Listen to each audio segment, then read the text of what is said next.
Welcome back. سعودی عرب میں سانحہ کارساز کے شہداء کو خراج عقیدت پیش کرنے کے لیے پیپلز یوتھ آرگنائزیشن کی جانب سے تقریب منعقد کی گئی، جس میں جیالوں نے بھرپور شرکت کی۔ شرکاء نے سانحہ کارساز کے ملزمان کو کیفر کردار تک پہنچانے کا مطالبہ کیا ہے۔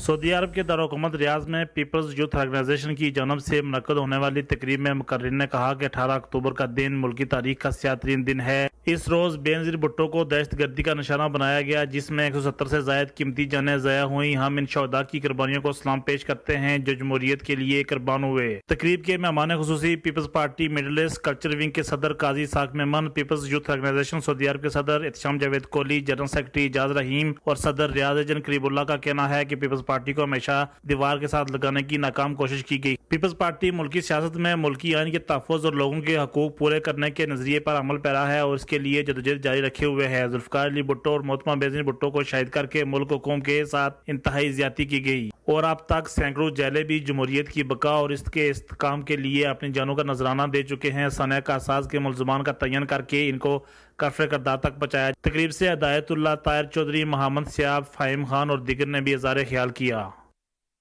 ملتان پولیس نے 12